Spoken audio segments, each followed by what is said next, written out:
Okay? And the Holy Spirit is the very presence and the power of God in our lives, no? Kaya ang Holy Spirit ang ating power source as a Christian. Okay? So, and we understand na kaya naging powerful yung ministry ng Lord is because right from the time na na-conceive siya, from his conception hanggang sa pinanganak siya, hanggang sa he was baptized, until he was led to the wilderness, until na nag-heal siya, nag-minister siya, nag-speak siya, nagpipreach siya, nagtuturo siya sa mga disciples, everything was by the Holy Spirit. He was constantly being led by the Holy Spirit. In fact, there was never a time that Jesus was never led by the Holy Spirit. Ganun ka tindi ang relationship ni Jesus as ng Holy Spirit. Because si Jesus, when he came into this world, ano siya, no? He is 100% human. He gave up everything, ng pagiging God niya, yung nature ng kanyang pagiging, yung power ng pagiging deity niya, ng kanyang deity, ginive up niyang lahat ng yun. Alright? And so, because of that, he is 100% human, no? Kung anong nararamdaman natin, ano yung mga limitations natin, na-experience yun ng Lord because we do not have a high priest that cannot sympathize with us. But instead, si Jesus, he is talagang he stepped into our own humanity para maintindihan niya, he will sympathize with us. And so, but the reason that the Lord was able to do all those things, all those miracles, is because of the Holy Spirit. No, ang powerful ang working ng power and presence ng Panginoon sa buhay ni Jesus Christ. Even though he is 100% human at that time, and of course, he's still 100% God. Ang tinanggal niya lang, give up niya lang for us yung kanyang power, no, as God, no, but he showed us na ang kaya natin ma-access yun when we have this kind of relationship with the Holy Spirit, no? And so, if we read our Bibles, ang Holy Spirit, hindi masyado siyang na talagang you see him as a character, no? Na nandyan talaga siya, right? No? Sa isang situation na makikita mo talaga siya that he is there, no?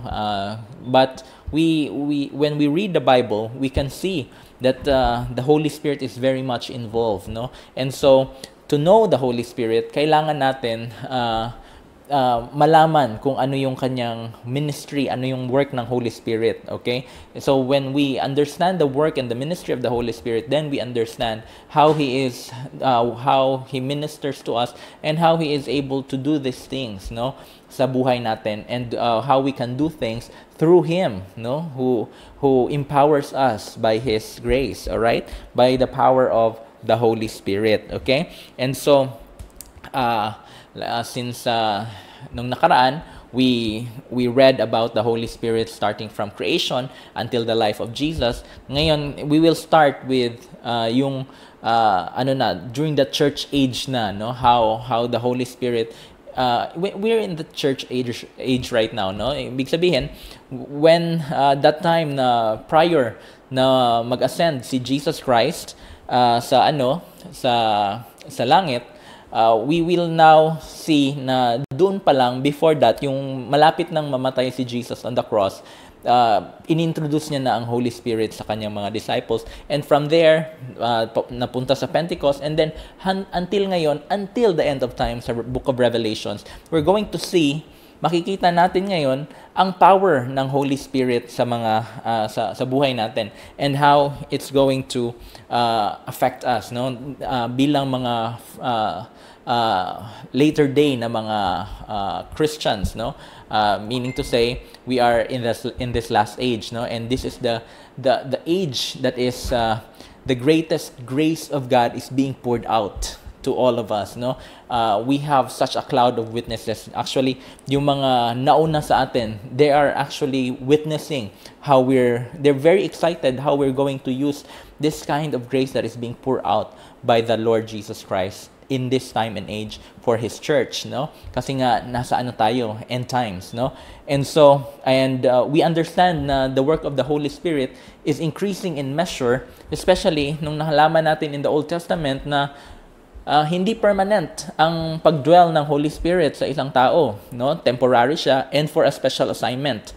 Kaya may mga time na nagdi-depart ang Holy Spirit, kanyari kay Saul, no?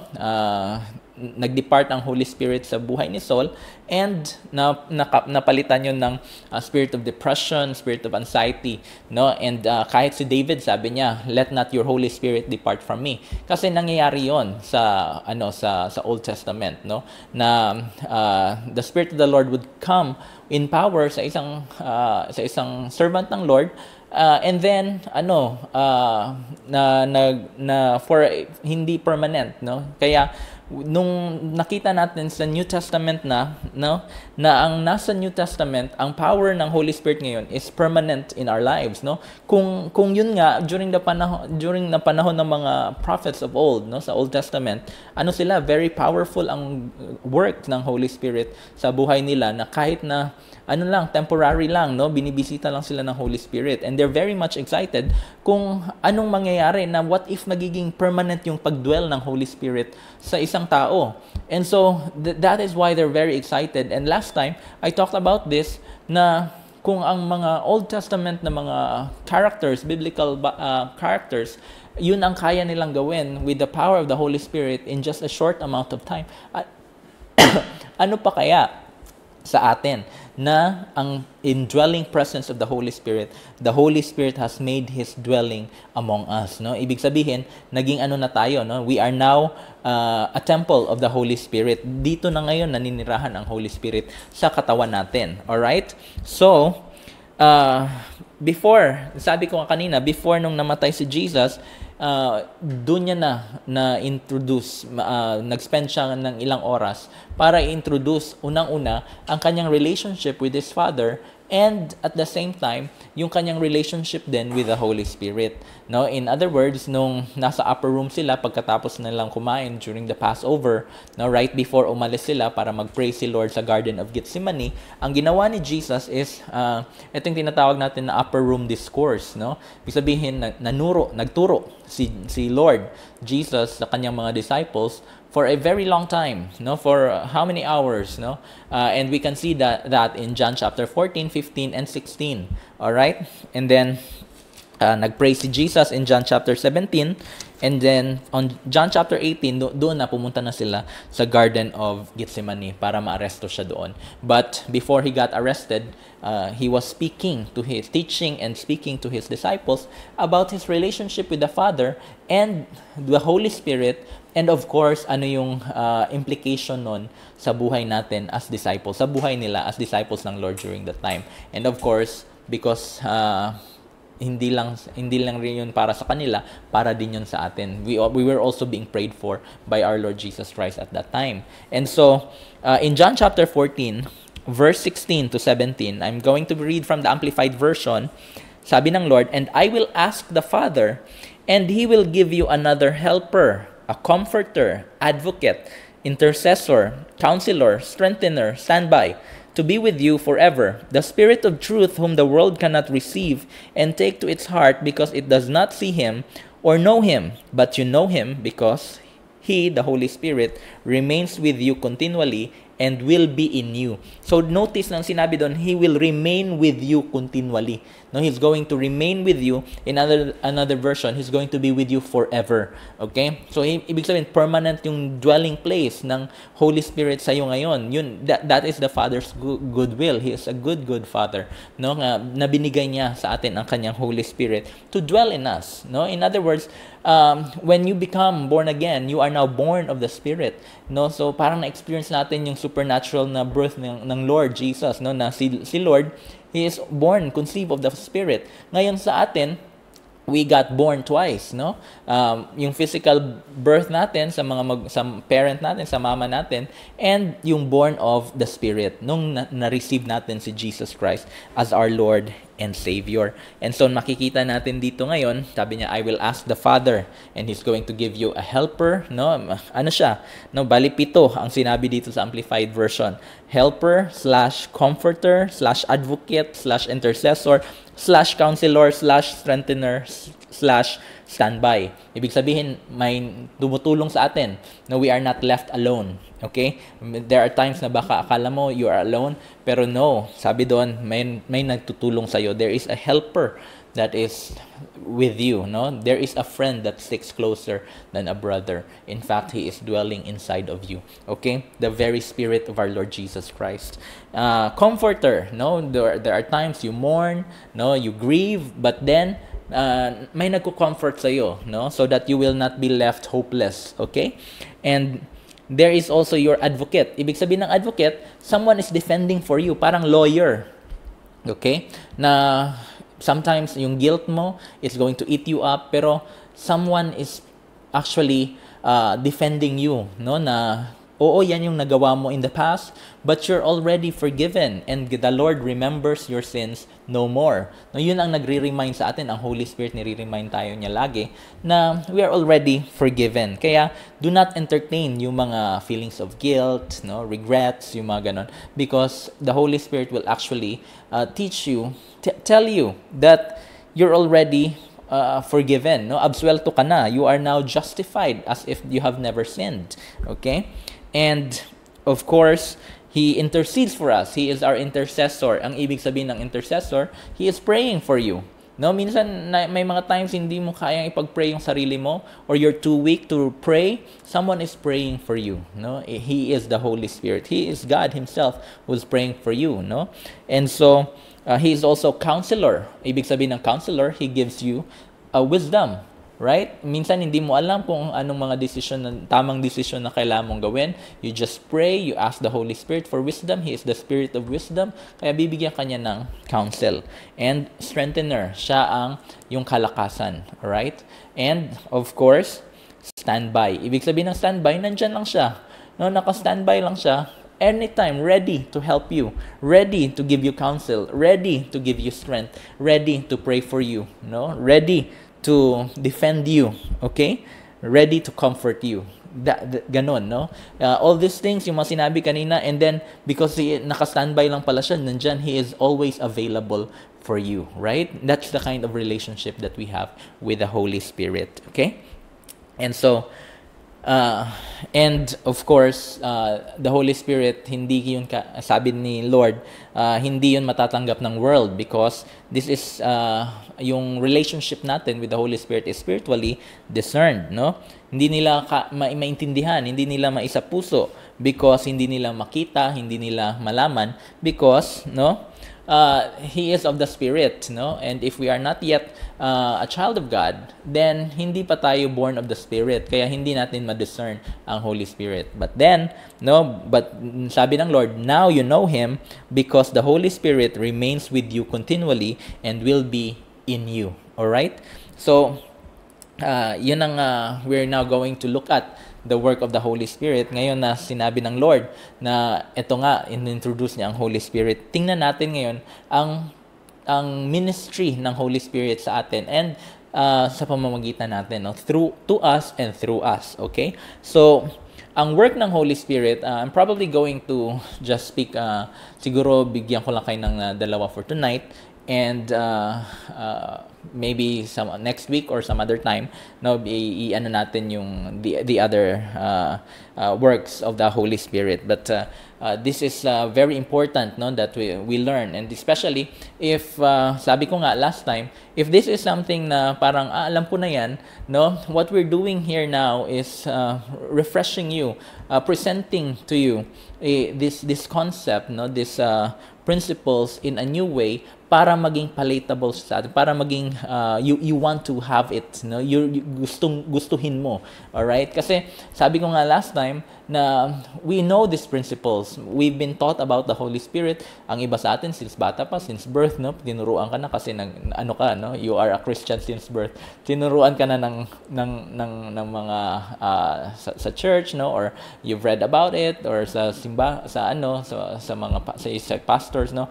You've been told about the Holy Spirit, but then yun nga ang question, no? Bakit if the fruit of the Holy Spirit is joy, bakit marami pa ring joyless na mga Christians, no? Na mga Christians that are not enjoying that kind of joy, no? Instead, unspeakable joy, unspeakable sorrow ang mga na-experience, no?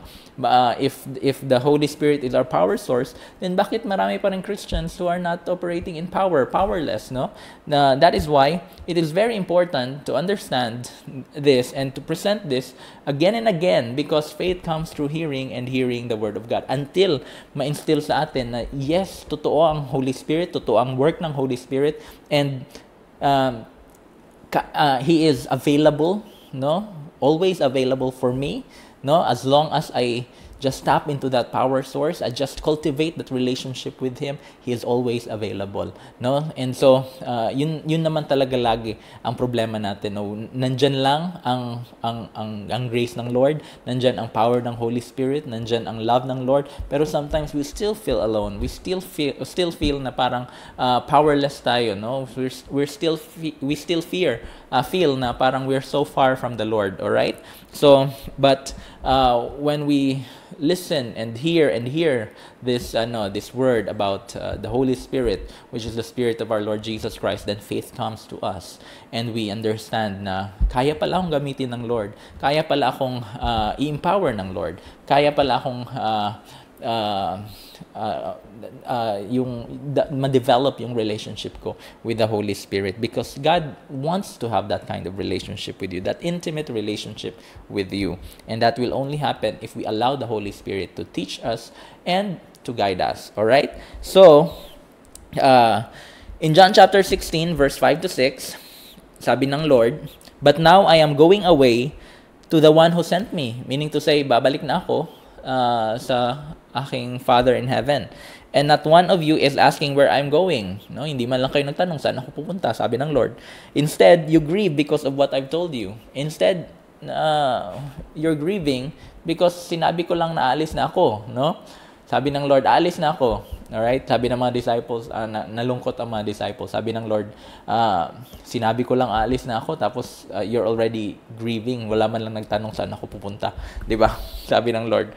And understandably, yun ang pinaka-main concern ng mga disciples, because they look to Jesus as their leader. Tapos sabi ng Lord, aalis siya. Ang concern nila is, Lord, paano naman kami? Paano naman? No? Paano naman kami kung wala ka na, right? Kung aalis ka, what would happen to us? But they don't understand, no, na it is good na aalis ang Lord, because the Holy Spirit would come. And that is why Jesus assured them that it is good. Kaya sa verse 7, sabi ng Lord, "But in fact, it is best for you that I go away. Because if I don't, the advocate won't come. If I do go away, then I will send him to you." Pag aalis ako, no, darating ang advocate, another advocate, no? In the Greek, it's paraclete or parakletos. If hindi ako alis, then hindi siya darating. All right? So, he won't come. Now, notice, hindi ito about impossibility na pag nandito si Lord, wala ang Holy Spirit, no? Kasi, in the first place, the Holy Spirit is always with the Lord Jesus Christ. But what this means is, kailangan munang matapos ang work ni Jesus before, no, mag-start ang work ng Holy Spirit. Yun ang sinasabi ng Lord.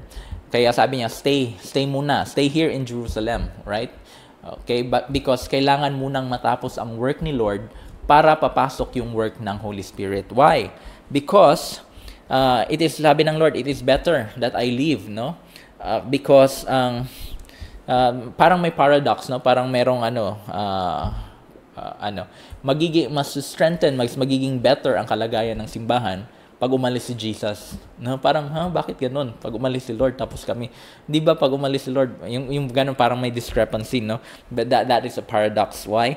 Because ang totoo, pag hindi naman talaga umalis ng Lord, but He is no longer physically here with us, it is better, kasi isipin mo na lang, what if one day gusto mong makasama si Lord, so you have to travel to Israel pa, no? Or ganun, kasi may physical limitation yun, yung katawang tao ng Lord, no?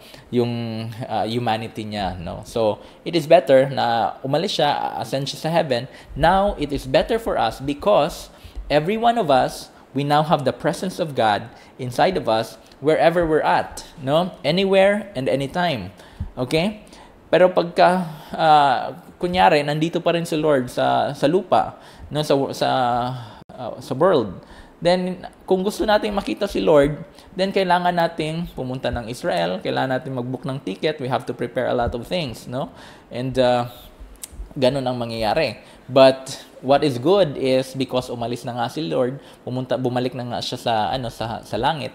What happens is the Holy Spirit is now distributed, no? Ang presence ng Lord dumating na siya sa atin. And then parang yung nangyari sa Pentecost, no? Parang tongues of fire, that everyone got baptized with the presence of the Holy Spirit. All right? So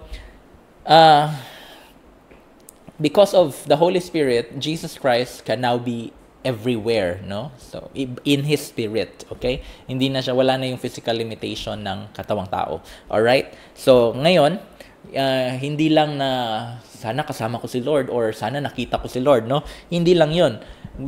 It's better because si Lord naninirahan na siya sa iyo. All right? He is now with you wherever you're at, anytime and anywhere, and that is a good thing, right? So sabi ng balikan ko yung sinabi ko kanina na sabi ng Lord, the Holy Spirit will not come, no, or won't come unless unless babalik ako sa aking Father in heaven. So it's not because it's impossible, no, na nandito si Lord, so kaya wala pang Holy Spirit, so dapat nandito na ang Holy Spirit pag wala si Lord, right? Hindi ganon, no? Like I said, it's all about it's all about the kingdom of God, no?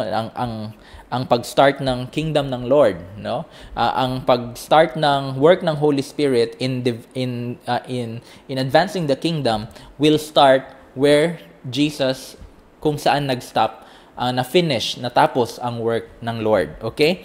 So ang work ng Holy Spirit, which that is what we're talking about tonight, is based on the finished work of Jesus Christ. That is why hindi pa darating ang Holy Spirit unless matapos ang trabaho ng Lord Jesus. Okay? So, that is why naka-base sa finished work of Jesus Christ on the cross ang work ng Holy Spirit ngayon. Alright? So, the kingdom of God, it started with Jesus Christ. Okay?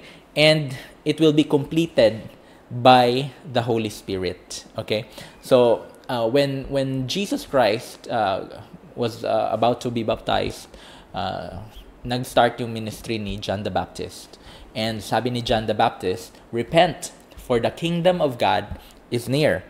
In Matthew chapter 3, verse 2, I'm going to read from the Passion Translation, heaven's kingdom is about to appear. Ang kaharian ng Panginoon ng langit, no, is paparating na. Makikita nyo na. He's about to appear. Malapit nang dumating. So you'd better keep turning away from evil and turn back to God. Meaning repent, no? But nung dumating si Jesus at nag-start na siya na mag-teach, na magturo. In Matthew chapter 4 verse 17, I'm going to read again from the Passion Translation. From that time on, Jesus began to proclaim His message with these words. Keep turning away from your sins, repent pa rin, no? And come back to God. For heaven's kingdom realm is now accessible. So you notice si John the Baptist, sabi niya, paparating na. It's about to appear. Pero ang kay Jesus, sabi niya, accessible na siya. Nandito na. Alright? And so later on, a few years, no, nagturo na naman si Jesus sa kanyang mga disciples. Ito tinanong siya ng isang Jewish religious leader, no? In Luke chapter 17 verse 20, Jesus was once asked by the Jewish religious leaders, when will God's kingdom come? Kailan darating ang kaharian ng Panginoon? Jesus responded, God's kingdom does not come simply by obeying principles or waiting for signs. Okay? Hindi darating yung kaharian ng Panginoon just by following this or that, no? Hindi by the obedience to the law, yung sinasabi ng Lord. Alright, okay? Or naghihintay ka ng signs, kailan darating, nandito kaya ang kingdom ni Lord, nandito. Sabi, the kingdom is not discovered in one place or another. Some will say, nandito ang kingdom ng Lord. Hindi, nandoon ang kingdom ng Lord. No? Nandun sa kabilang barangay, ang kingdom ng Lord. Hindi ganon. Alright? sabi ng Lord, for God's kingdom realm is already expanding within some of you. Okay? Sabi niya, sabi ni John the Baptist, it's about to appear. Sabi ni Jesus, it's already accessible. And some of those people na naka-access nun, sabi niya, now that you have access, it's already expanding within you. No, nag-start na siya, nag-spread within you. You are already in there, no? In the kingdom of God. Okay? And then, pagkatapos nun, namatay si Lord, nabuhay on the third day, at saka nag-remind sa mga disciples, and then nag-ascend siya sa heaven. Then, yung Holy Spirit naman dumating sa mga disciples. And then, because of that, sabi ni Paul in the book of Romans, chapter 14, verse 17, I'm still reading from the Passion Translation, for the kingdom of God is not a matter of rules about food and drink. Again, not about do this or do that. Ano yung pwedeng kainin, ano yung bawal. Hindi ganon ang kingdom ng Lord. Okay? Just like nung sinabi ni Jesus, no, na it's not about obeying these principles, and hindi yun, no, ang kingdom ng Lord. The kingdom of God is about that relationship with you. Tapos, in expound ni Paul, sabi niya, for the kingdom of God is not a matter of rules about food and drink, but is in the realm of the Holy Spirit, filled with righteousness, peace, and joy. No, when we have our righteousness, right standing with God, ibig sabihin, hindi na tayo away from the Lord. We already have that right standing with God, no? Righteousness ng Lord. So that is the kingdom of God in you. Then ang peace ng Holy Spirit and the joy of the Holy Spirit, that is the kingdom of God. Meaning to say, those supernatural results based on the relationship you have with the Holy Spirit, it is already within you. Kaya sabi ng Lord, it's already inside of you. Nag-i-expand na. Ngayon, no? Ngayon na umalis na si Lord, kaya dumating na ang Holy Spirit to every one of the disciples, no? Including you and I, no? Because we are disciples of our Lord Jesus Christ. So, ngayon, nagkaroon na tayo ng this kingdom of God within us and expanding within us, and then yung supernatural result ng Holy Spirit in us, no? Righteousness, peace, and joy in the Holy Spirit. Until such time in the book of Revelation, ito na ngayon ang mangyayari sa kingdom ng Lord. Then the seventh angel, Revelation chapter 11, verse 15, the seventh angel sounded his trumpet, and a loud voice broke forth in heaven, saying, the kingdom of the world has become the kingdom of our God and of His anointed one. He will reign supreme for an eternity of eternities. Okay? Ibig sabihin, forever and ever. Okay? In other words, now that the kingdom of God is una-una near you, then accessible, then nag-expand sa'yo, then it's about the righteousness, joy, and peace in the Holy Spirit, and then ngayon, all the kingdoms of this world. Ibig sabihin, we have now occupied all the kingdoms of this world, right? In every area and sector of society, ikaw ang gagamitin ng Lord, no? To conquer that kingdom. And say the kingdom of the music industry, no? Because the Holy Spirit has given you that skill, no? That technical know-how, that talent. Kasi yun ang ginawa ng Holy Spirit kay Bezalel and Oholiab. If you followed last time, no? Binigyan siya ng skill in every form of crafts. Si Bezalel, and to teach others, si Bezalel and Oholiab. And so, now, nagkaroon na you can now conquer these kingdoms. No? Ikaw na ang gagamitin ng Lord because ang Holy Spirit na ngayon ang nasa sayo. During that time, si Lord, no? That the finished work of Jesus on the cross is to conquer death, conquer our sin, pay for our sins, conquer death, and we will no longer be destined for hell. Alright? So, ibig sabihin, tapos na yun. No? We are no longer part of that kingdom of darkness. So, ngayon, yun ang na-accomplish ng Lord with the power of the Holy Spirit in Him and His relationship with God the Father. So, ngayon, God is expecting us to do greater things than Him kasi hindi lang sa isang tao ngayon nabigay ang Holy Spirit as a gift, kundi sa lahat ng disciples ng Lord, those who are obediently following the Lord Jesus Christ in faith. Alright? And so, kaya ang expected result in the book of Revelations, the kingdom of this world, every kingdom, whether it's in the science field, in the medical field, in engineering, in finance, no, arts and entertainment, sports, lahat ng field na yon. All right? Yeah, every area and sector of society, in the businesses, in the economics, no, lahat ng mga industries lang yon, gaming industries, movies, right? Social media, all of those things, we begin to conquer them, every one of us, by the Holy Spirit. Kaya yun ang end result. All right? Because of the work of the Holy Spirit in us. And when the work of the Holy Spirit is finished in us, then we will be a glorious bride. And the Lord Jesus Christ is going to go back to a glorious church. Amen? Okay, so, kaya natin yun because, hindi dahil with our own strength, because we have a helper, / a comforter, / an advocate, / an intercessor, / a counselor, / a strengthener, / standby. 24/7. All the days of your life, even beyond for all eternity of eternities, no? Nandyan ang Holy Spirit kasama natin. Right? So, the very first na, if we are going to look back sa relationship natin with the Holy Spirit, the very first thing na ginawa niya sa atin nung hindi pa tayo naging anak ng Lord is, unang-una, He convicts us. Alright? Yun ang pinakaunang trabaho ng Holy Spirit. That is why when we evangelize, it is by the Holy Spirit. Okay? Because evangelism is the work of the Holy Spirit, no?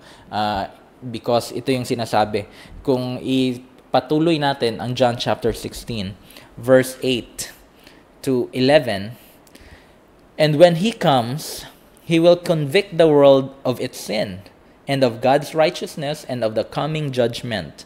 The world's sin is that it refuses to believe in me.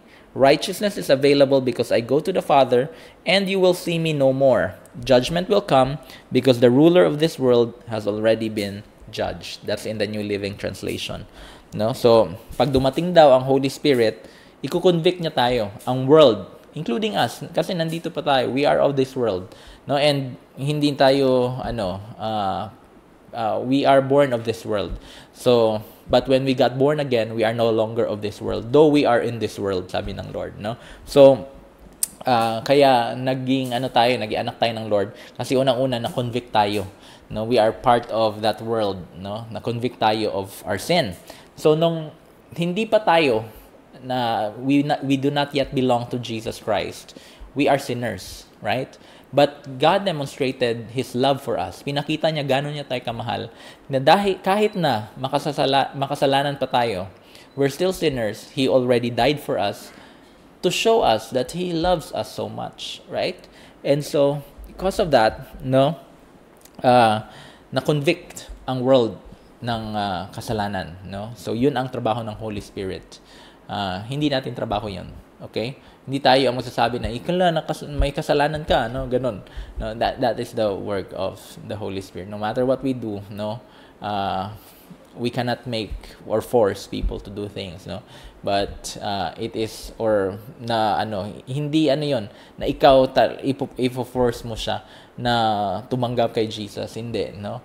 It's always an issue of the heart. So, but pag nag-work na ang Holy Spirit sa buhay niya, then that's the time that he's going to believe in Jesus Christ.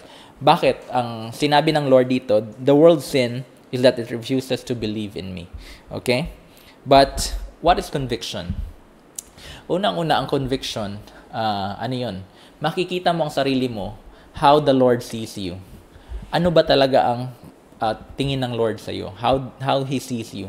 If you are still a sinner, then He sees you as a sinner. But if you accepted Jesus Christ as our Lord and Savior, as your Lord and Savior, then He sees you as His child. Anak ka niya. Right? And He sees you as the righteousness of God in Christ Jesus. Okay? So, ngayon, yun ang conviction. Yun ang magre-remind sa'yo. Ang Holy Spirit magre-remind sa'yo, magkukonvict sa'yo na ganito pala ang tingin ng Lord sa akin. No? Even though, no, sometimes yung mind mo, yung flesh mo, hindi mo kayang tingnan ang sarili mo as how the Lord sees you. But it is through the Holy Spirit na I have already been cleansed. I am loved. I am deeply loved. I am richly blessed. No? And highly favored ako ng Panginoon. Alright? So, because you now see yourself as how God sees you, ang second stage ng conviction na yun is you develop a strong belief. No? Na talagang immovable, solid na belief, no? Na this is what I know, this is what I believe, no? Because this is how God sees me, okay? And that belief, yung paniniwala na yon is nakabase sa confidence mo sa word ng Lord, no? Kasi confident ka, ito yung sinabi ng Panginoon sa akin. This is what I received from God. And so you are now thoroughly convinced na talagang totoo yung sinabi ng Panginoon, and so willing ka mag-take ng stand kahit na ano pang consequence nun. Yun ang conviction, no? Makikita mo how the Lord sees you or this situation, and then based on what you have received from the Lord, you're now going to make a solid stand based on that solid belief that you have. Na hindi na ano yun, talaga ito na talaga ang conviction ko. All right? So, and then no matter what the consequence, kahit tanggapin ko yan, basta ito ang alam kong totoo. Alright? Okay. So, the word convict is from the Greek word elegcho. Okay? Elegcho. You don't have to write it down, but I'm just saying because that word elegcho is also used sa John chapter 3 verse 20. No? Sabi nun, when the Holy Spirit, sa John chapter 16 verse 8, when the Holy Spirit comes, He will convict. Big sabihin, He will elegcho, no? That word elegcho. And that same word, Greek word elegcho, is also being used in John chapter 3 verse 20. And I'm going to read to you John chapter 3 verse 20. Everyone who does evil hates the light and will not come into the light for fear that their deeds will be exposed. That word exposed is the word elegcho, or convict, no? So, kaya yung conviction ng Holy Spirit will expose, no, kung ano yung mali sa buhay natin. Okay? Now, the first thing that is being exposed is if you are still a sinner, no, wala ka pang relationship kay Lord, the first thing that's going to be exposed is, of course, yung situation mo with regards to the holiness of God, no? Ang sabi doon ng Lord is ang i-convict ka ng sin. Bakit? Anong sin? Anong conviction of sin yon? Sabi doon, because the world does not believe in Jesus. Sabi ng Lord, because they refuse to believe in me. Okay? That sin of unbelief, yun ang pinaka-i-convict. Kasi, lahat ng sin is already covered if you believe in Jesus Christ who paid for your sin. Lahat ng sin, once and for all sacrifice si Jesus. Kaya, pagka we don't believe in Jesus Christ being God and who died for you and me, then that is unbelief. And that unbelief, that you do not believe in Jesus Christ, yun ang reason why none of your sins will be forgiven. Okay? Because all of your sin is already forgiven on the cross. It's already been forgiven 2,000 years ago. If you only believe, okay? If you only receive Jesus Christ as your Lord and Savior. Kaya yun ang sinasabi. Ang kinukonvict sa atin ng Holy Spirit is, your situation. We are all sinners. And we can only be saved through our Lord Jesus Christ. Yun ang conviction na yun.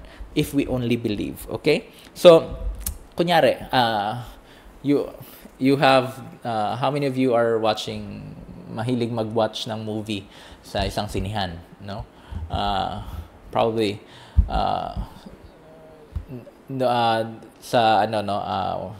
nanood ka ng sine, and then, pagdating mo, kalagitnaan ka na dumating, no? Hindi ka naka-start, and umupo ka lang sa upuan, and then you were enjoying what is on the screen, no? Nag-enjoy ka, kung comedy, nagtatawanan ka lang, and you're very engrossed in that particular movie. And then Hindi ba pagkatapos ng movie, biglang nag-turn on ang lights, no? Na nagiging maliwanag yung buong theater house. And then suddenly, nung naging maliwanag, nakita mo marami palang dumi, kalat, at saka yung walls puno ng vandals, no? But hindi mo napansin, nakafocus ka sa movie, no? Ganon. But the Holy Spirit is like yung liwanag, no, na biglang pinakita niya, no, after everything, no, that you're so focused on just the things na akala mo maganda, no, but nung pinakita niya ang liwanag, no, nung lumiwanag na, everywhere around you, puno pala ng basura, no? Puno ng vandal, pangit pala, no? But you're so focused on the screen, maganda siya doon, no? Ganon ang work ng Holy Spirit, no? Akala natin there's nothing wrong with our lives, we're enjoying, no? Tapos biglang pupunta ka sa isang point ng life mo na parang may mali, parang marumi, no? Parang nakakalat, parang parang formless, empty void, no? Parang walang nangyayari, right? That is the conviction of the Holy Spirit nung wala pa tayo sa Kanya, no? Okay. So, and this is how the Lord really sees us without Christ, no? Pagwawalang we are a fallen creature, okay? Kawawa tayo. We are like filthy rags. Sabi nga ng Lord, all your righteousness are like filthy rags, no? So, and then nung nalaman natin na ito pala yung totoong situation ng buhay natin, then we begin to take a stand. Ano nga ba ang ino-offer ng Lord for me to get right with Him? Right? And then you now believe. Kahit ano pang mangyari, no? Despite na you will go against yung religious belief ng parents mo. Sometimes gano'n, no? You have to take a stand. I've already accepted Jesus Christ. I am now a Christian. Yung parang ganon, di ba? Or whatever the consequences are, biglang nagkaroon ka ng boldness and confidence because you know, this is how the Lord God sees you. And it has to be made right. Yun ang work ng Holy Spirit. Okay? And sometimes, allow the Holy Spirit to just simply tell you what needs to be corrected. And then you act on it. Okay? So, and second, na sinabi doon ng Lord is, righteousness is available because I go to the Father and you will see me no more. That's in verse 10 of John chapter 16. Sometimes we're so easily impressed with the good of the world, no? Pag maganda, no? It's good, all right? Minsan yung sinasabi ko, it's because nasa sinihan ka, nakafocus ka lang sa screen, you enjoy the movie, you're just focused on the good of this world, okay? But in Isaiah chapter 64 verse 6, I'm going to read from the Passion Translation again. We have all become contaminated with sin, and you see our self-righteousness as nothing better than a menstrual rag, no? Parang napkin. We are like fallen leaves and our sins sweep us away like the wind. Okay?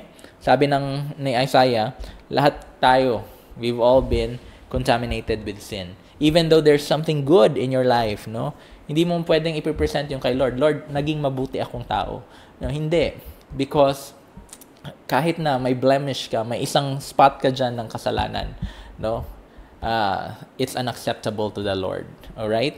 So, kaya, sabi niya, the Holy Spirit is going to convict you of righteousness. Why? Because I am now going to my Father. What does that mean? Because He is now at the right hand of God. Ibig sabihin, that is proof enough na si Jesus, He died for us, and He is now ascended to heaven. He is now that is proof that He is the Son of God, that He is the perfect sacrifice. Yun ang kaisa-isang proof na we place our faith in Jesus Christ because He is God. And so, because of what He did on the cross, okay, we are now convicted of our righteousness. Now, if you are now a child of God, you're not being convicted of sin. You're being convicted of your righteousness. Kung meron mang sin that is being convicted, it means you need to repent as a nation, as a group, ganon. Pero, ikaw, ang kinu-convict ng Holy Spirit sa'yo is your righteousness. So, minsan, pagka papunta ka sa kasalanan, the Holy Spirit is going to tell you, no, na you don't have to do that. No? Bakit ka pupunta dyan? Bakit mo gagawin yan? Bakit mo sasabihin ito? Why are you thinking about these things? No? Is that beneficial? Yung mga ganon, no? Kakausapin ka ng Holy Spirit, no? And kahit ano yun, ako nga, kahit sa pagkain, no? The Lord is going to tell me, the Holy Spirit is going to tell me, kakainin mo yan? Ay, hindi na lang, Lord, sinabi mo na eh. No? Parang ganon, alright?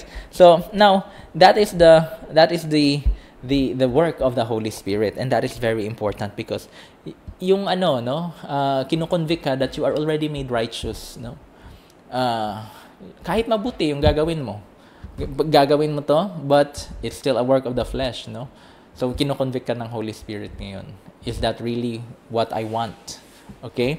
So, ganon ang conviction ng Holy Spirit sa atin, no? He's going to convict you of your righteousness, not your self-righteousness, but your righteousness in Christ Jesus.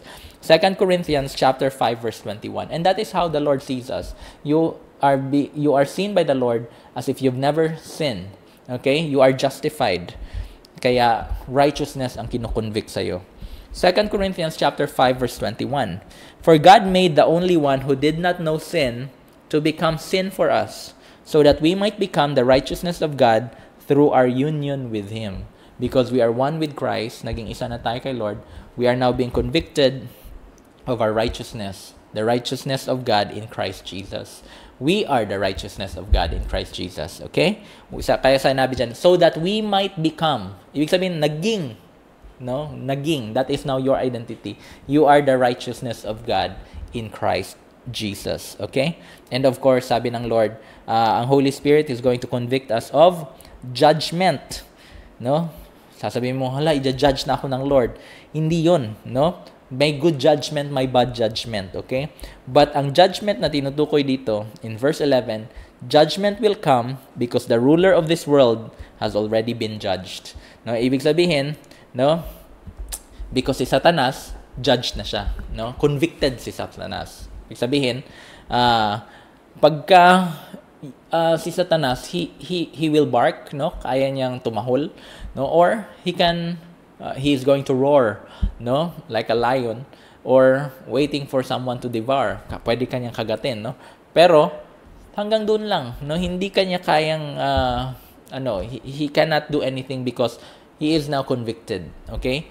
May siya, parang limited na siya, no? And the only way na parang powerful siya is because inaalaw natin siya, no? Para bang aso, no, na wild dog na merong chains, no? Merong tali, no?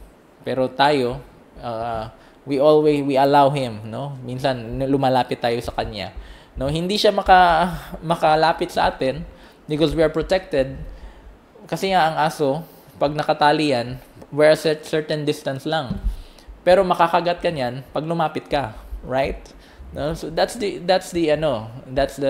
thing about being convicted of judgment, and he is bidding his time, no? Kumbaga alam niya konti na lang panahon niya, no? Kaya talagang siya. So wag kang makinig sa kanya, makinig ka sa Holy Spirit, because he is convicting you that the enemy has already been judged, no? That the enemy has already been taken care of.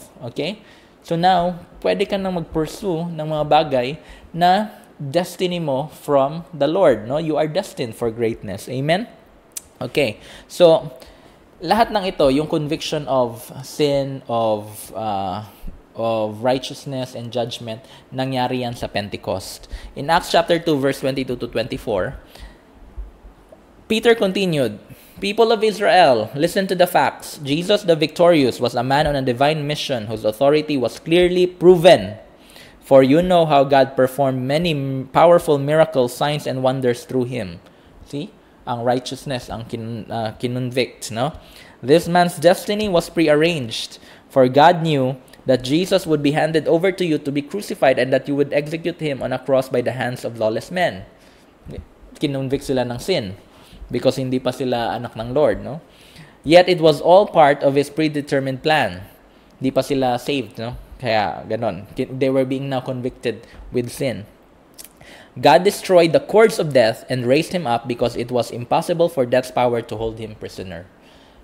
Conviction of judgment of the enemy. Okay? Yun yung sinabi ni ni Paul nung bago pa lang ang Holy Spirit. Yun na kaagad ang mga sinabi niya, inexplain niya kay Peter, no? So convict na of the righteousness of God in Christ Jesus, na convict sila of sin, na they reject nila si Lord, no? Hindi sila naniwala kay Lord, but they were convicted. And another is yung judgment kay Satanas, no? That hindi kaya ng death, kahit death pa, hindi nila kaya ang Panginoon. In Acts chapter 2 verse 37, when they heard this is the work of the Holy Spirit, they were crushed and realized what they had done to Jesus. Deeply moved, they said to Peter and the other apostles, "What do we need to do, brothers?" And then, dun na, they got saved. 3,000 of them, they were saved that day. Okay, that is the work of the Holy Spirit. That is why, as long as we're ready, available, yun ang grace ng Lord. No, grace means, mahal sila ng Panginoon, despite na sa ginawa nila kay Lord, sila ang nagpa-crucify kay Lord, pero dahil mahal sila ng Panginoon, available si Peter doon. And he is a channel of that grace to those people as well. Okay? So, yung conviction na prompt ng Holy Spirit, no? It continues even to us. As long as there is sin to be exposed and to be forgiven, no, na parang iko-convict ang mga tao, as long as there is still one person that needs to be saved from his sin, from slavery to sin, the Holy Spirit is there to convict him. Okay? Because ang conviction, ang first step sa regeneration. And what is regeneration? Ito yung work ng Holy Spirit na mag-unite sa atin kay Jesus Christ. Okay? Magkakaroon tayo ng new life, magkakaroon tayo ng ability na mag-repent at mag-trust kay Lord. Ibig sabihin, magiging born again tayo. Magkakaroon tayo ng rebirth or ma-reborn tayo. That's a rebirth experience, no? Si David, nung nagkasala siya kay Bathsheba, sabi niya sa Psalm 51 verse 1 to 11, and I'm reading from the Passion Translation. The first part is yung confession ni David. Sabi ni David, "God, give me mercy from your fountain of forgiveness. I know your abundant love is enough to wash away my guilt, because your compassion is so great. Take away this shameful guilt of sin, forgive the full extent of my rebellious ways, and erase the deep stain on my conscience." No? Humingi siya ng kapatawaran from the Lord. He confessed. Because nagkasala siya kay Bathsheba. No? He committed adultery and then murders asawa ni Bathsheba. Sabi niya, tapos kinonfront siya ng prophet na si Nathan. By the Holy Spirit yun, no? So, ngayon na ano siya, na conviction ng kasalanan ni David, no? And this is David, a man after God's own heart. Verse 3, "For I'm so ashamed. I feel such pain and anguish within me. I can't get away from the sting of my sin against you, Lord. Everything I did right in front of you, for you saw it all." Lahat ng ginawa ko, Lord, ginawa ko yun lahat. Kahit na sabi mo, tinago mo yung kasalanan na yun, no? Nandiyan ka kasi it's still in front of God. You have to understand this. He sees all, no? He is omniscient. He knows everything. No? Kaya wala kang matatago kay Lord, no? So, just think of it. Yung kasalanan na ginawa mo, you did it in front of God. Kasi nga hindi mo matago kay Lord, di ba? So, kaya yun ang realization ni David, no? "Against you and you above all have I sinned." So, hindi siya kay Lord talaga siya nagkasala. O, nagkasala siya kay Bathsheba kasi pinapatay ni David si Uriah. No? But, nagkasala din siya kay Uriah kasi kinuha niya yung wife ni Uriah. Kinuha niya yung asawa. No? So, but, sabi niya, "But you, above you, Lord," ikaw talaga, sa iyo talaga ako nagkaroon ng kasalanan, Lord. Yung ganong klaseng heart, no? "Everything you say to me is infallibly true, and your judgment conquers me. Lord, I have been a sinner from birth, from the moment my mother conceived me." Okay? Ganun din tayo, no? We inherited, the moment na lumabas tayo sa sinapupunan nating parent, naging tayo. We are sinners, no? We are fallen by nature. "I know that you delight to set your truth deep in my spirit, so come into the hidden places of my heart and teach me wisdom." I know, Lord, no? Come into my heart. In-invite niya si Lord, no? So ngayon ang in-invite niya si Lord, yung ng Lord, yung kapatawaran ng Lord. Sabi niya verse 7, "Purify my conscience This is now the cleansing of David. From his confession na naging cleansed na siya, no? Make this leper clean again, no? Na kino-compare niya yung kasalanan niya sa isang sakit, no, na nakakahawa, leprosy. Wash me in your love until I am pure in heart. No? Isn't that amazing? Isn't that amazing yung love ng Lord, no, for you? Na even though may kasalanan ka, He's just willing to forgive you as long as you just come to Him. And that is the work of the Holy Spirit, no? Satisfy me in your sweetness, and my song of joy will return. The places you have crushed within me will rejoice in your healing touch. Hide my sins from your face, erase all my guilt by your saving grace. Keep creating in me a clean heart, fill me with pure thoughts and holy desires, ready to please you. Verse 11, may you never reject me, may you never take from me your sacred spirit or your Holy Spirit. No? Pagka nakita mo yung kasalanan in the light of the work, the conviction of the Holy Spirit, then hindi ka lang magiging ma-embarrass or regretful. Sasabihin mo talaga na, Lord, sa iyo talaga ako nagkaroon ng kasalanan, Lord. And you know how it affected your relationship with God. And ayaw ng Lord yun sa iyo. Okay? So, kasi you have to understand the sacrifice that He made for you. He sent His only begotten Son to die for you, right? And you cannot just take it na parang wala lang, no? Parang ano lang, you're taking it lightly ang ginawa ng Lord sa iyo, no?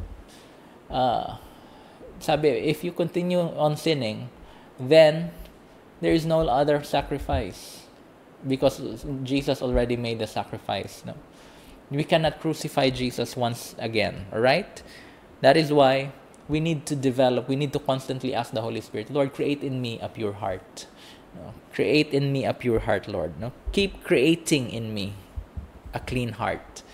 And so, never take away your sacred spirit. This is the time, yung sinasabi ko kanina, na in the Old Testament, yun ang fear nila. Pero what more na nandyan ang Holy Spirit sa iyo? Naka-standby 24/7, di ba? Sabi dun sa Amplified Version. Right?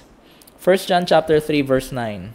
No one who is born of God deliberately, knowingly, and habitually practices sin, because God's seed, His principle of life, the essence of His righteous character remains permanently in him who is born again, who is reborn from above, spiritually transformed, renewed, and set apart for His purpose.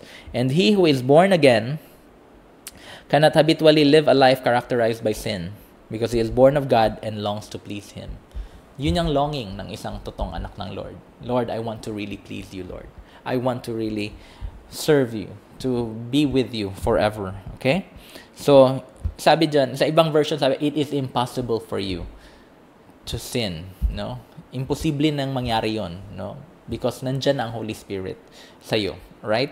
Okay. You cannot go on sinning. It is impossible because you have now a relationship with the Holy Spirit. Amen? And so, that's the first thing, no? Ang conviction, all right? And probably going to masadahan ko itong second, no? And then I'm going to continue this next week probably. The Holy Spirit will cause you to convert, no? Yung true spiritual conversion. We talked about spiritual conversion before. Yung conversion meaning you got born again. You have now experienced the new birth. No, you are rebirthed or reborn, no? Rebirthed, okay? So, we know the story of Nicodemus, no? In John chapter 3 verse 1, yung paano siya dito yung chapter na talagang in-expound ng Lord ang about sa being born again. John chapter 3 verse 1. Now there was a prominent religious leader among the Jews named Nicodemus, who was part of the sect called the Pharisees. One night, he discreetly came to Jesus. Gabi siya dumating, pumunta kay Lord, at saka discreet, no? Ayaw niyang may makakita sa kanya. Rabbi, we know that you are a teacher from God, for no one performs the miracle signs that you do unless God's power is with him. Kasi si Nicodemus, he's an honest seeker, no? Hindi siya nandoon kagaya ng ibang Pharisees na parang gusto lang nila i-test si Lord. Hindi, talagang seeking talaga si Nicodemus, okay? Pero somehow siguro pa siya, little cowardly pa siya during this time kasi nga natatakot pa siya, no? Sa gabi siya pumunta, no? But he's genuinely interested, no, to learn about sa mga sinasabi ng Panginoon. Okay? Pero ang problem is hindi pa siya born of the Spirit, okay? sabi niya, I know, nire-recognize niya na si Lord He came from God, no? I know that you are a teacher from God. And ina-acknowledge niya rin na yung miracle signs ng Lord is galing yun sa kapangyarihan ng Panginoon. From God's power is with him, no? So, ina-acknowledge niya na si Jesus is from God. Ina-acknowledge niya na ang power ng Lord is na nasa kay Lord, na nasa kay Jesus. But, yung problema nun is, that's not enough. It's not enough. Okay? Hindi enough na makakita ka ng miracles. Ang gusto ng Lord is you experience the miraculous. Ikaw mismo, you're going to experience the miracles yourself. Ano ibig sabihin nun? Kaya kinausap niya, you need to know this, no? Sabi ng Lord kay Nicodemus. Jesus answered, verse 3, Nicodemus, listen to this eternal truth. Before a person can even perceive God's kingdom, they must first experience a rebirth. Kailangan ipanganak muli. Then sabi ni Nicodemus, rebirth? Ano yung rebirth? How can a gray-headed man be reborn? Marami na akong Lord, uban, no? White hair. It's impossible for anyone to go back into the womb a second time and be reborn. Imposible yan, Lord. Hindi na ako imposible na babalik pa ako sa sinapupunan second time na at saka matanda na ako. No? So, Jesus answered, I speak an eternal truth. Okay? Unless you are born of water and the Spirit, you will never enter God's kingdom. For the natural realm only gives birth to things that are natural, but the spiritual realm gives birth to supernatural life. You shouldn't be amazed by my statement. You all must be born from above. Kailangan kayong lahat, sabi ng Panginoon. You have to be born from above. For the spirit wind blows as it chooses. You can hear its sound, but you don't know where it came from or where it's going. So it is the same with those who are spirit-born. Nicodemus replied, I don't understand. What do you mean? How does this happen? Hindi ko maintindihan, Lord. Paano mangyari ito? Paano mag-born again? No? Now, you have to understand, si Nicodemus, Bible scholar yun siya. No? He is from the sect of a Pharisee. Sabihin, learned yun. Alam niya ang Old Testament, ang Scripture.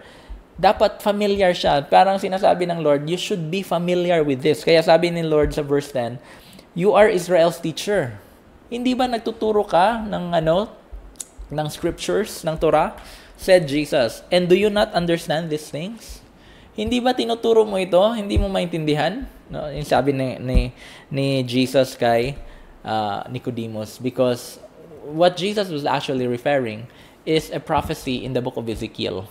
And I'm going to read that to you. Ezekiel chapter 36, verse 25 to 27. I will sprinkle clean water on you, and you will be clean. I will cleanse you from all your impurities and from all your idols. I will give you a new heart and put a new spirit in you. I will remove from you your heart of stone and give you a heart of flesh. And I will put my spirit in you and move you to follow my decrees and be careful to keep my laws. No? Sabihin, I will put a new spirit in you. You will be totally new. Okay? Hindi niya i-repair yung heart of stone. Kundi tatanggalin niyang heart of stone, papalitan niya. That's the regeneration process. Ibig sabihin, talagang mababago ka. You are now parang pinanganak kang ulit. Okay? Because born again is not a religion. It is an experience. No? An experience na tinanggal ng Lord ang heart of stone mo, pinalitan ng heart of flesh. Okay? And not just the heart, but the new spirit. So, pinanganak ka ulit, you are now a brand new you. Okay? So, you are a new creation in Christ Jesus, right? So, ito yung sinasabi ng Lord about the rebirth, the new birth, being born again, yung conversion, yung regeneration. Okay? Yung kalakip nating salvation. Titus chapter 3, verse 5. He saved us not because of the righteous things we have done, but because of His mercy. He washed away our sins, giving us a new birth and new life through the Holy Spirit. And that new birth process, that being born again, it is by the Holy Spirit. Kaya nga si Jesus, He is conceived by the Holy Spirit. Tayo din, yung second birth natin, it is by the Holy Spirit. Now, kaya yung mga things that are, yung sinabi, the Holy Spirit, the world cannot accept Him because that is spiritually discerned. No? Ang relationship natin with the Holy Spirit. siya ang mag-enable sa atin para maintindihan natin at ma-discern natin spiritually ang mga bagay na galing sa Panginoon. And so in 1 Corinthians chapter 2 verse 12 to 14, "For we did not receive the spirit of this world system, but the Spirit of God, so that we might come to understand and experience all that grace has lavished upon us. And we articulate these realities with the words imparted to us by the Spirit and not with the words taught by human wisdom." Ang Holy Spirit din yung nagturo sa atin. We join together Spirit-revealed truths with Spirit-revealed words. Ibig sabihin, yung scripture that is being revealed, written by the Holy Spirit, it is also being taught by the Holy Spirit. Okay? So, ang Word, ang Bible, is a textbook. Let the Holy Spirit be our teacher. Someone living on an entirely human level rejects the revelation of God's Spirit, for they make no sense to him. He can't understand the revelation of the Spirit because they are only discovered by the illumination of the Spirit. Okay? The Spirit is the light that will illuminate these things. Kakaroon ng revelation. Kaya nung wala pa tayo kay Lord, the Bible, when we read it, hindi natin maintindihan, no? Because it is spiritually discerned, ang word ng Lord. Okay? We allow the Holy Spirit to teach us. The Holy Spirit pours out God's love into our hearts, no? Then the moment that we realize na nadi-discern na natin yung mga things of God, then ipo-pour out niya yung love ng Panginoon sa heart natin. In Romans chapter 5 verse 5, "And this hope will not lead to disappointment, for we know how dearly God loves us, because He has given us the Holy Spirit to fill our hearts with His love." Right? That's amazing. He gave us the Holy Spirit with one purpose, with one of His many purposes. No? Ang works niya, ang ministry niya, to fill us with the love of God. Okay? So, and then, in John chapter 1 verse 12 to 13, because pinanganak na nga tayo, sabi doon, "But to all who believe Him and accepted Him, He gave the right to become children of God." You want to be a child of God? Then believe Him. Accept Jesus. They are reborn, not with a physical birth resulting from human passion or plan, but a birth that comes from God. So we become a child of God when we are birthed of the Spirit. Kaya ang Holy Spirit, He makes us a child of God. Then, in 1 Peter chapter 1 verse 23, "For though the eternal and living Word of God, you have been born again. For through the eternal and living Word of God, you have been born again. And this seed, that is the Word that is being planted in your heart, that He planted within you, can never be destroyed, but will live and grow inside of you forever." Sabihin, the Word that became flesh, that relationship we have with Jesus Christ, is going to grow. No? We grow in the knowledge and in the grace of our Lord Jesus Christ. So, the Holy Spirit will first convict us of our sin. Even hanggang ngayon, we're still being convicted of our righteousness, no? And as we are convicted, no, doon tayo na while we were still sinners, we got convicted of our sin. Kaya ang nangyari is we now accepted Jesus Christ. No? Nagkaroon tayo ng new birth process, and that is regeneration. We are now a new creation. Now, we need to understand these things because yun ang work ng Holy Spirit, no? It's such an amazing time na we realize na we go back to that time na the Lord saved us, no? We go back to that, the first time we have experienced the Lord, the first time we have experienced His love, and that should always be a part of us, right? And that is a thing that we need to cherish. Because parang kung yung baga pinulot lang tayo sa kangkungan, no? Kung baga ganon, no? And He gave us this divine exchange. We are illegitimate children. Ano tayo? We are destined for perdition. We are destined for destruction. Pero He sympathized with us. Nagpakatawang tao siya just to give us this kind of love. And even though hindi natin nakita si Lord 2,000 years ago kung ano yung ginawa niya, it is the Holy Spirit that revealed those things to us. And so, that relationship with us, with the Holy Spirit, yun ang nagre-remind sa atin palagi. It's so amazing, no? That we walk continually. We have this kind of relationship we now have with God the Father, our husband, Jesus Christ, and the Holy Spirit, our comforter. No? So, when we have that kind of relationship, we can walk in the supernatural, we can walk in the newness of life in Christ Jesus because we are made new. Amen. You have to understand, and we have to really don't entertain anything else. You are a new creation because if anyone is in Christ, he is a new creation. Don't go back to your past. No, you have no past, right?